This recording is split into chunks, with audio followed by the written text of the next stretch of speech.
आमतौर पे देखा जाता है 20 मिनट्स सर, आमतौर पे देखा जाता है कि जब भी वित्तीय बजट देश में प्रस्तुत किया जाता है तो देश के कुछ वर्ग उस बजट से खुश होते हैं और कुछ वर्ग उस बजट से निराश होते हैं। लेकिन इस बार सरकार ने वो अचीव कर लिया जिसे अचीव करना संभव ही नहीं था। इस सरकार ने इस बजट से लगभग देश के हर वर्ग को निराश किया। They have manage to displease all sections of our society. In fact sir, Bharatiya Janata party के अपने समर्थक भी, अपने वोटर भी इस बजट से बेहद निराश हैं। सर, बजट 2024 में अगर आप सर इनको मुझे बोलने दीजिए, नहीं तो मैं if you want me to yield मैं बैठ जाता हूं सर। आप बैठो, आप बोलने दो। माननीय सदस्य, आप बोलो ना। माननीय सदस्य, क्या प्रॉब्लम है? कृपया बैठे। बैठो, क्या बैठ जाए? बैठो आप। प्लीज बैठिए। आप बोलिए छोटा सा, प्लीज कंटिन्यू बोलिए। सर, पिछले 10 सालों में टैक्स लगा लगाकर सरकार ने एक देश के आम आदमी का खून चूस लिया। अब आप मानिए, आप 10 रुपए कमाते हैं, उसमें से 3 साढ़े 3 रुपए आप इनकम टैक्स के माध्यम से दे देते हैं, 2 रुपए 2.5 रुपए जीएसटी आपका चूस लेता है, 1.5-2 रुपए आपका कैपिटल गेन टैक्स लगता है, सेस सरचार्जेस 1-1.5 रुपए के लग जाते हैं, तो मात्र 10 रुपए में से 7-8 रुपए तो सरकार के खजाने में चला जाता है। तो आम इंसान को मिलता क्या है, आम आदमी को मिलता क्या है? और सरकार जो हमसे इतना टैक्स लेती है उसके बदले में सरकार हमें देती क्या है? कौन सी ऐसी अंतर्राष्ट्रीय सेवाएं, world class health care, education, transport सुविधाएं सरकार बदले में देशवासियों को देती है? मैं ये भी पूछना चाहता हूं। इसीलिए आज मुझे ये कहने में बिल्कुल भी गुरेज नहीं है that sir we in India today pay taxes like England to get services like Somalia. Sir, आज सर मैं अपने इस भाषण को सर 2 भाग में बांटूंगा। पहले भाग में मैं सर सरकार की इतनी दुर्दशा 2024 के चुनावों में क्यों हुई और आज की आर्थिक स्थिति क्या है उस पर बात करूंगा, और दूसरे भाग में कुछ सुझाव भी सरकार को दूंगा। सर, पहले 2019 में भारतीय जनता पार्टी की 303 सीटें थी। देश की जनता ने उन सीटों पर 18% जीएसटी लगाकर इनको 240 सीटों पर ला खड़ा किया। सर, इसके कई कारण बताए जाते हैं। कोई कहता है कि धर्म का कार्ड नहीं चला, कोई कहता है जातीय कारण है, तो कोई कहने लगता है कि टिकट डिस्ट्रीब्यूशन में कमी रही। सर, ये सब ऊपरी कारण है। मैं 3 कारण बताता हूं जिस वजह से भारतीय जनता पार्टी की ये दुर्दशा हुई। पहला कारण है इकोनॉमी, दूसरा कारण है इकोनॉमी, और तीसरा कारण भी है इकोनॉमी। सुनिए प्लीज, ये सर मैं बैठ जाता हूं।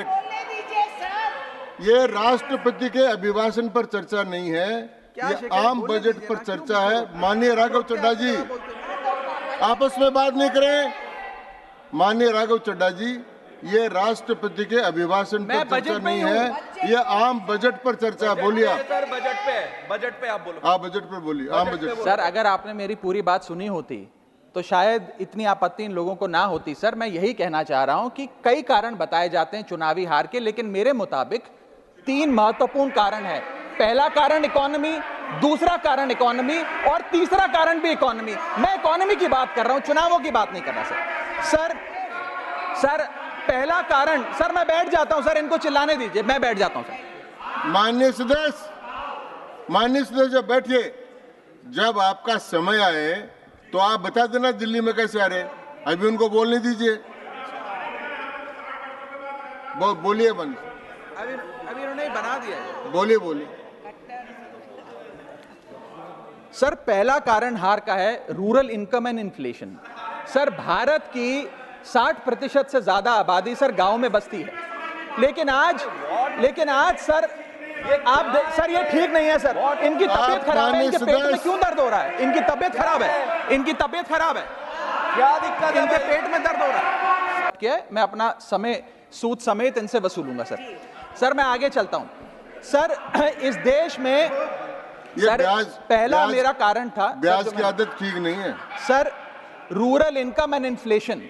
सर, आज rising rural inflation, rural unemployment, low crop yield, income inequality, farmer debt, high input cost, low income, no MSP और क्रॉप लॉसेस के चलते ये आलम है सर कि रूरल इनकम ग्रोथ वित्तीय वर्ष 23-24 में डेकेडल लो पे। और सर, इसी के साथ साथ किसानों की आय दुगना करने का वादा था, स्वामीनाथन कमीशन के अनुसार एमएसपी देने का वादा था।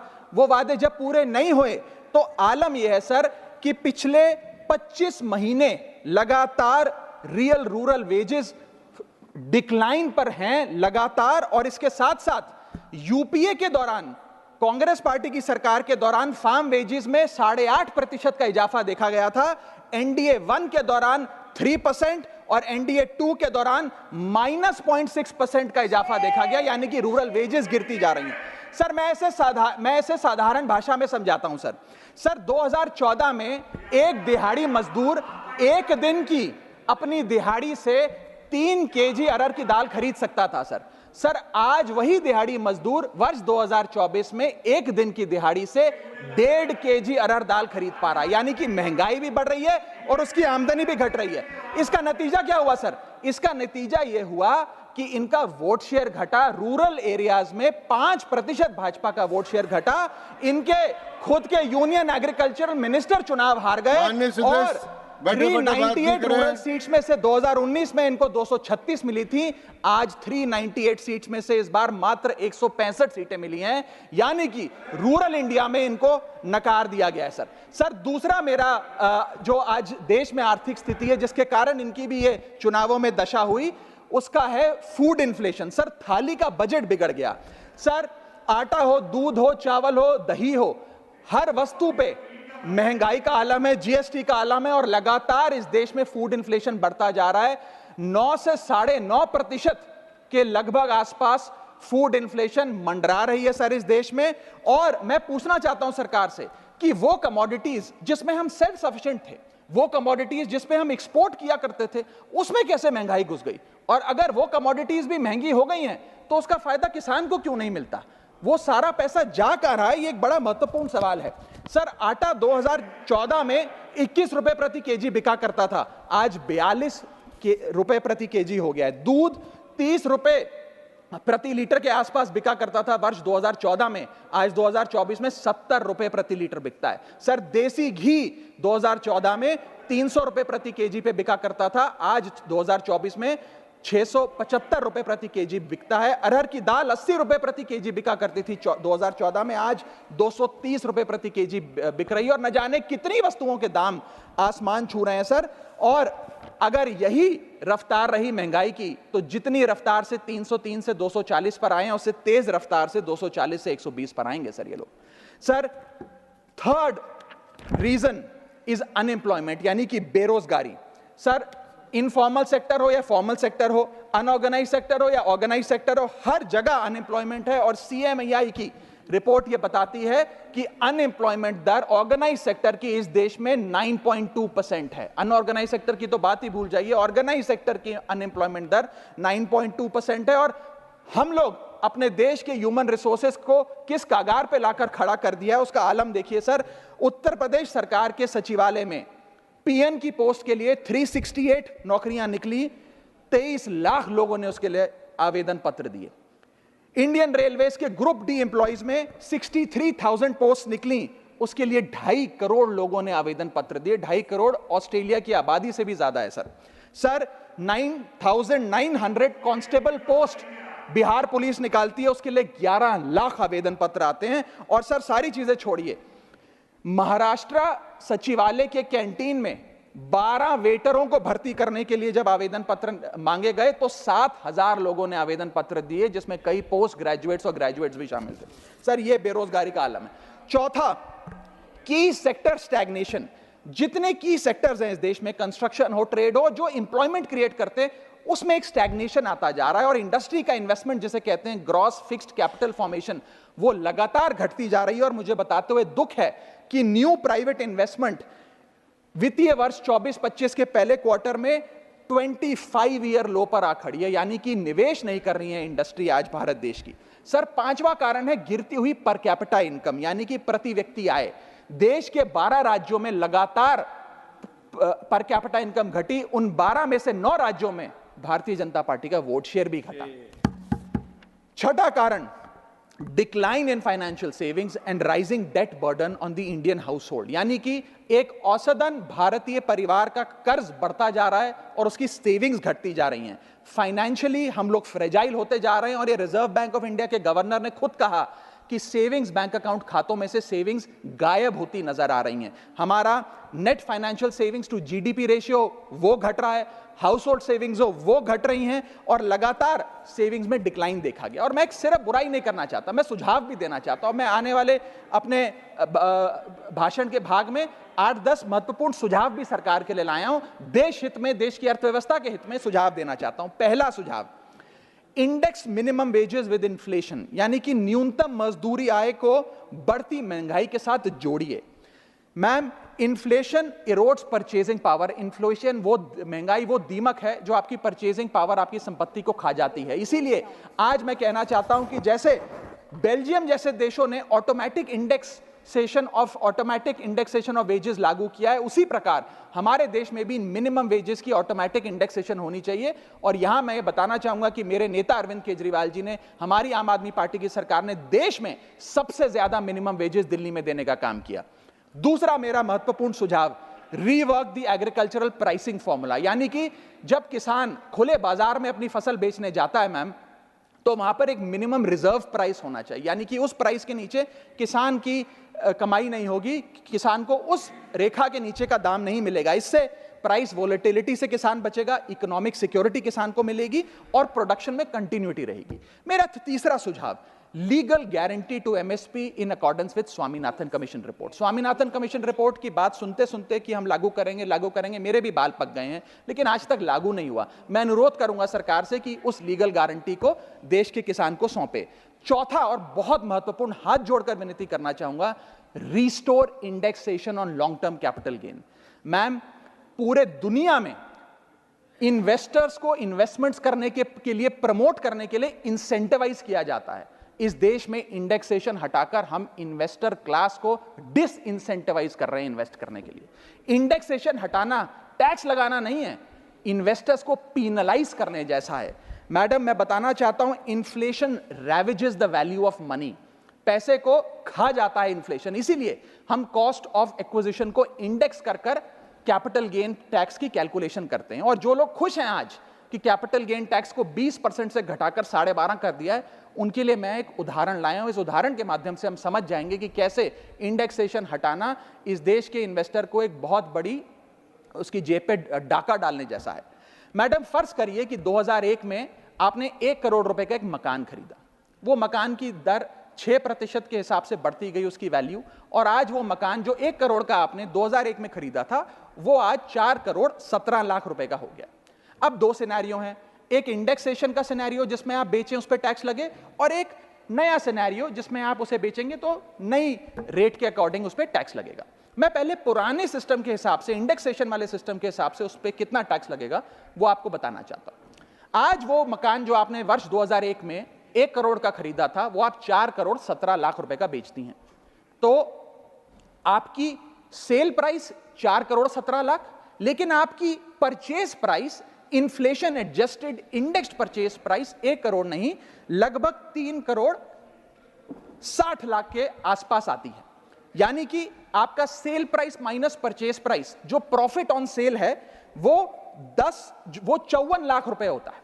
उस 54 लाख रुपए पर 20% के अकॉर्डिंग आप पे टैक्स लगता है, यानी कि इंडेक्सेशन वाले फॉर्मूले से आपको कुल टैक्स 10,80,000 रुपए देना पड़ता है। मैं राउंड ऑफ करके 11 लाख रुपए कहता हूं।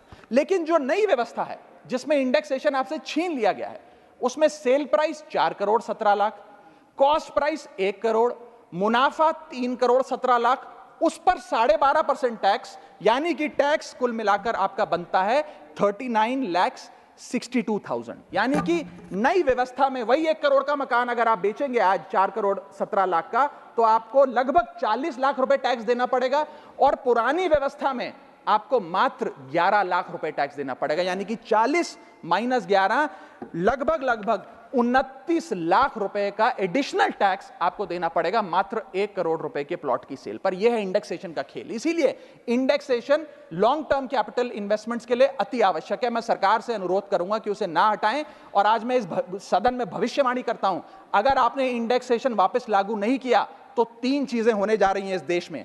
पहला, रियल एस्टेट में इन्वेस्टमेंट गिरने वाली है और लोग अपना ड्रीम होम कभी नहीं खरीद पाएंगे। दूसरा, अंडर वैल्यूएशन होगी प्रॉपर्टी डील्स की, सब लोग सर्कल रेट पे प्रॉपर्टी खरीदेंगे बेचेंगे, कोई असल कीमत नहीं बताएगा। और थर्ड थिंग जो इस देश में होने जा रही है, रियल एस्टेट सेक्टर में भारी तादाद में ब्लैक मनी आने जा रहा है अगर आपने ये इंडेक्सेशन का फैसला वापस नहीं लिया। मेरा पांचवा सुझाव सरकार को, फाइनेंशियल सेविंग्स को इंसेंटिवाइज करिए, डेट में, इक्विटी में, म्यूचुअल फंड्स में, बैंक डिपॉजिट्स में, फाइनेंशियल इन्वेस्टमेंट्स, और खास करके जो 24 से 36 महीने से अधिक लोग अपनी इन्वेस्टमेंट रखते हैं उन्हें इंसेंटिवाइज करिए, टैक्स मत करिए, पीनलाइज मत करिए। और मैं कहूंगा आने वाले समय में आपको लॉन्ग टर्म कैपिटल गेन पे टैक्स अबॉलिश करने के लिए भी सोचना चाहिए, ना कि उसे सिर्फ कम करना चाहिए। छठा मेरा सुझाव, review, revise and simplify GST. GST जिसे गहरा संकट टैक्स या गब्बर सिंह टैक्स के नाम से आज देशवासी जानते हैं, रोटी हो, कपड़ा हो, मकान हो, हर चीज पे जीएसटी लगा लगाकर हमने इस देश के इन्फ्लेशन पर भी जीएसटी लगा दिया, सारी चीजें महंगी हो गई। मेरा सुझाव है सरकार से कि इस जीएसटी के पूरे फ्रेमवर्क को कॉम्प्रिहेंसिवली स्टडी कर रिवाइज करिए, एक्सपोर्ट ओरिएंटेड सेक्टर्स में जीएसटी कम करिए ताकि हम ग्लोबली कंपेटिटिव बन सकें, एसएमई सेक्टर जो नौकरियां देता है, छोटे उद्योग हैं, उसमें जीएसटी कम करिए, और एसेंशियल कमोडिटीज, दूध, दही, चावल, रोटी, चावल, आटा, उस पर कम से कम जीएसटी विड्रॉ करिए। मेरा सातवां मेरा सुझाव, give more to states. India is a union of states, states की जेब में थोड़ा पैसा डालिए। कोलिशन पॉलिटिक्स के कंपल्शन हम समझते हैं कि आपको बिहार को, आंध्र प्रदेश को ज्यादा पैसा देना था, लेकिन उन राज्यों ने जिन्होंने आपको भरपूर वोट दिया, गुजरात ने, दिल्ली ने, मध्य प्रदेश ने, उड़ीसा ने, झारखंड ने, छत्तीसगढ़ ने, जिन लोगों ने अपने राज्यों की लगभग सारी सीटें आपकी झोली में डाल दी, उनसे क्या गलती हुई? उन राज्यों को आपने दिया एक एक झुंझुना और बाकी 2 राज्यों को पे सब कुछ लौटा दिया। तो ये डिस्क्रिमिनेटरी फेडरलिज्म नहीं होना चाहिए, कोऑपरेटिव फेडरलिज्म होना चाहिए। ये गुहार में लगाना चाहूंगा। और इस सरकार को एक बुरी आदत है सेस और सरचार्ज लगाकर पैसा वसूलने की। सेस और सरचार्ज वो टैक्स है सरकार का जिसे उन्हें राज्यों के साथ बांटना नहीं पड़ता, वो डिविजिबल पूल में नहीं जाता। इसीलिए सरकार सेस और सरचार्ज लगा लगाकर आम आदमी से पैसा वसूलती है। मैडम, अगर केंद्र सरकार 100 रुपए कमाती है तो उसमें से 18 रुपए सेस और सरचार्ज के जरिए कमाती है, यानी कि मात्र 82 रुपए, 100 में से 18 हटा दीजिए, 82 रुपए डिविजिबल पूल में जाता है जो राज्यों में बांटा जाता है।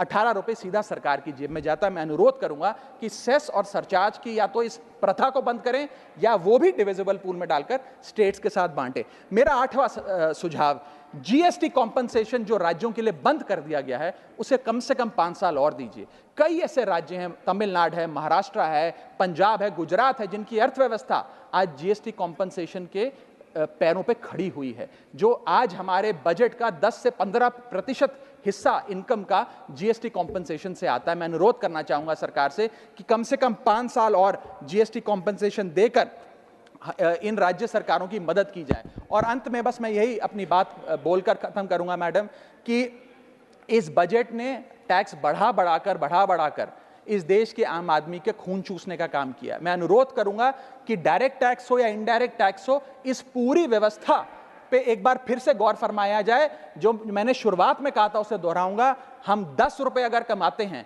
तो उस पर 3-3.5 रुपए इनकम टैक्स लगता है, उस पर 2 से 2.5 रुपए जीएसटी खा जाता है, 1.5 रुपए का कैपिटल गेन टैक्स लगता है, आधे पैसे का सरचार्ज और सेस लगता है, यानी कि 10 रुपए में से 6 से 7 रुपए सरकार की जेब में चले जाते हैं। यानी कि अगर आप साल में 10 रुपए कमा रहे हैं तो 7 से 8 महीने की जो आपकी कमाई है वो सरकार ले जाती है, मात्र 3-4 महीने की कमाई आपकी जेब में आती है, और उस पर भी अन्य प्रकार के टैक्स लगते हैं। और उसके बदले में हमें कोई सुविधाएं नहीं मिलती है, ना ट्रांसपोर्ट, ना हेल्थ केयर, ना कोई इंफ्रास्ट्रक्चर, कोई ऐसे जैसे और बड़े बड़े विकसित देशों में, United states of America, United kingdom, European countries में जो हाई टैक्स रिजीम्स मानी जाती हैं उनमें नागरिकों को सुविधा दी जाती है, लेकिन उसके बदले में दिल्ली में, हिंदुस्तान में, देश भर में कोई ऐसी सुविधा केंद्र सरकार नहीं देती है। इसीलिए यह कहा जाता है that we impose taxes like the Europeans do to get services like sub Saharan countries. मैं अनुरोध करूंगा सरकार से कि इस टैक्स फ्रेमवर्क को, डायरेक्ट हो या इनडायरेक्ट टैक्स हो, उसका भी एक कॉम्प्रिहेंसिव रिव्यू करे। बहुत बहुत शुक्रिया।